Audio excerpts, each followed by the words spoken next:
आपण एक गोष्ट मी तुम्हाला सांगणार आहे. त्या गोष्टीचं नाव आहे श्रावणबाळ. फार फार वर्षापूर्वी श्रावणबाळ होऊन गेला. हा श्रावणबाळ जो होता त्याचे आईवडील जन्मापासून आणले होते आणि जन्मापासून आणले असल्यामुळं सर्वच कामं जी असतात घरातली ती सगळी कोणाला करायला लागायची? श्रावणबाळाला करायला लागायची. तो सगळ्या प्रकारची कामं करायचा. अगदी त्यांच्या अंघोलीपासून सगळंच. समजलं? प्रेम होतं त्याचं आपल्या आईवडिलांवर आणि त्याच्यामुळं आईवडिलांच्या सर्व प्रकारची कामं तो श्रावणबाळ करायचा. आता श्रावणबाळाचे आईवडील म्हातारे झाले होते आणि म्हणून एके दिवशी आईवडील म्हणाले, बाळा तू आमच्या सगळ्या इच्छा पूर्ण केल्यास, पण आता आम्ही कसे झालो आहोत? म्हातारे झाले आहोत. कसे झालो आहोत? म्हातारे. आणि त्याच्यामुळं आम्हाला आमची अशी इच्छा आहे की आम्हाला काशीला तीर्थयात्रेला जायचं आहे. कुठं? तीर्थयात्रा. साधारणतः सगळी माणसं ज्यावेळी त्यांचं वय होतं त्यावेळी त्यांना असं वाटतं की एखादी तीर्थयात्रा करावी, जेणेकरून मेल्यानंतर आपला आत्मा पूर्णपणे तृप्त होईल, आपल्या कोणत्याही इच्छा आकांक्षा शिल्लक राहणार नाहीत. आणि म्हणून प्रत्येकजणाचा एक साधारण अशी एक इच्छा असते. तसंच या श्रावणबाळाच्या आईवडिलांनी आपली इच्छा श्रावणबाळासमोर व्यक्त केल्यानंतर श्रावणबाळानं काय केलं? 2 टोपल्या आणल्या मोठ्या आणि त्याची कावड तयार केली.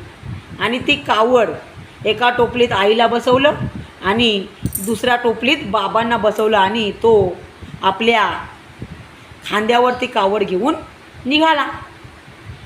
चालत चालत दोघांना बघा, आई आणि वडील दोघं कावडीमध्ये, आणि तेवढं वजन घेऊन श्रावणबाळ आपल्या आईवडिलांची शेवटची इच्छा पूर्ण करण्यासाठी निघाला. आणि तो जात असतानाच एक जंगल लागलं. काय लागलं? जंगल लागलं. जंगल लागल्यानंतर आईवडिलांना अचानक तहान लागली. त्यानं सांगितलं, बाळ आम्हाला खूप तहान लागली, आम्हाला पाणी आणून देतोस का?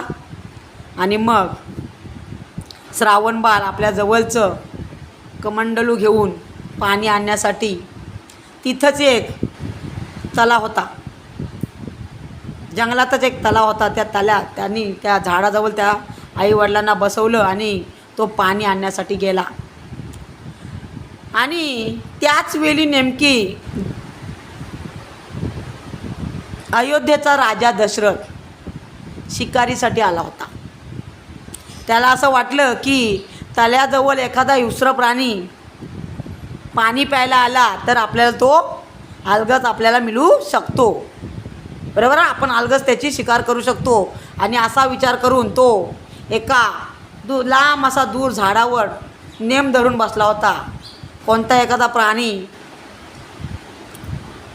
पाणी पिण्यासाठी जर तळ्यावर आला तर आपण त्याची सहज शिकार करू शकतो, असा विचार करून तो नेम धरून बसला होता. आणि नेमकी हा श्रावणबाळ आपल्या आईवडिलांची तहान भागवण्यासाठी पाणी आणण्यासाठी त्या तलावातच गेला नेमकी. आणि त्यानं आपला कमंडलू पाण्यात बुडवल्यानंतर बुडबुड असा आवाज झाला. त्या दशरथ राजाला असं वाटलं की एखादा प्राणी पाणी पित आहे आणि म्हणून त्यानं आपला बाण सोडला. आणि तो बाण नेमकी कोणाला लागला? श्रावणबाळाला लागला. आय आय मेलो मेलो असं श्रावणबाळ ओरडल्यानंतर दशरथाच्या लक्षात आलं की आपण ज्याच्यावर बाण सोडला तो एखादा प्राणी नसून कोण आहे? माणूस आहे. हे त्याच्या लक्षात आल्यानंतर तो धावतच गेला. दशरथ राजा धावत गेला. बघतो तर काय, एका माणसाला त्याचा बाण लागला होता. आणि मग दशरथाने क्षमा मागितली. सांगितलं, मी अयोध्येचा राजा दशरथ आहे, पण चुकून मला माहीत नव्हतं, मला वाटलं एखादा प्राणी आहे आणि म्हणून मी बाण सोडला, मला माफ कर. आणि मग श्रावणबाळानं सांगितलं की पहिल्यांदा माझ्या अंगात घुसलेला बाण काढा. आणि मग त्यांनी बाण काढला आणि त्यानं मग सांगितलं की माझ्या आईवडिलांना खूप तहान लागली, मी त्यांना तीर्थयात्रेला घेऊन चाललो आहे आणि त्यांना खूप तहान लागली, म्हणून तुम्ही काय करा, पहिल्यांदा माझ्या आईवडिलांना पाणी घेऊन जा. आणि एवढं बोलून श्रावणानं आपला प्राण सोडला. काय सोडला? प्राण सोडला, कारण बाण जोरात घुसला होता त्याच्या, आणि त्याच्यामुळं श्रावणाने आपले प्राण सोडले. आता श्रावण बाळ मृत झाल्यानंतर, बरोबर ना, समजलं ना, मृत म्हणजे शब्द समजला ना, मेल्यानंतर कमंडलूत पाणी घेऊन दशरथ राजा जिथं आई वडील होते तिथं गेले. त्यांची हिंमतच होत नाही. कसं मी सांगू यांना की चुकून माझ्या हातून तुमच्या मुलाचा वध झाला आहे, चुकून माझा बाण तुमच्या मुलाला लागल्यामुळं तुमचा मुलगा या जगात राहिलेला नाही, हे कसं मी सांगू. आणि म्हणून ज्यावेळी दशरथ राजा पाणी घेऊन गेला, पाणी त्यानं दिलं आईवडिलांच्या हातात, पण तो काही बोलला नाही. कारण मी बोललो तर का होईल, माझा आवाज ओळखतील. शेवटी त्यांच्या मुलाचा आवाज आणि माझा आवाज याच्यात फरक आहे, त्यामुळे आईवडील ओळखतील. आणि म्हणून दशरथ राजा गप्पच बसला. आणि मग श्रावण बाळाच्या आईवडिलांनी विचारलं, बाळा तू बोलत का नाहीस, तू कंटाळलास का, आम्हाला आमचं काम करून करून कंटाळा आला का तुला, तू बोलत का नाहीस, तू बोल मग आमच्याशी काहीतरी, तू जोपर्यंत बोलत नाहीस तोपर्यंत आम्ही पाणी पिणार नाही. आता काही पर्याय नव्हता दशरथाजवळ, बोलल्याशिवाय काही पर्यायच उरला नाही. शेवटी दशरथानं सांगितलं की मी अयोध्येचा राजा दशरथ आहे आणि चुकून माझा बाण तुमच्या मुलाला लागला आणि त्यामुळं तुमचा मुलगा आता हयात राहिलेला नाही.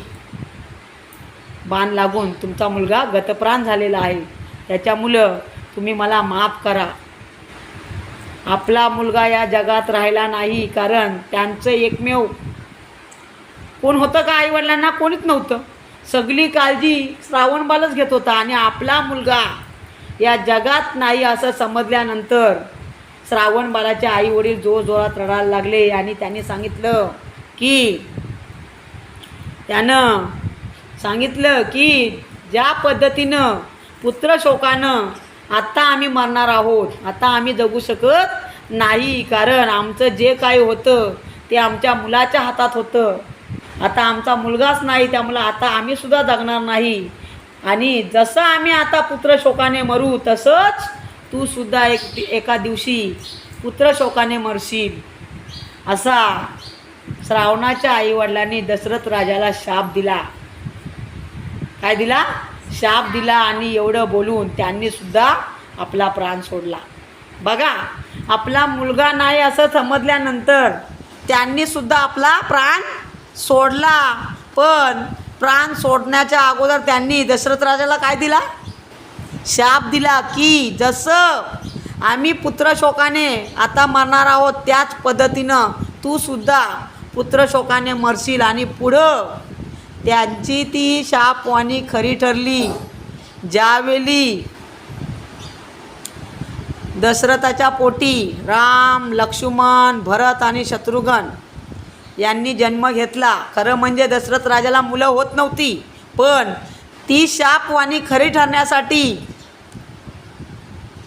दशरथाला मुलं झाली. आणि मग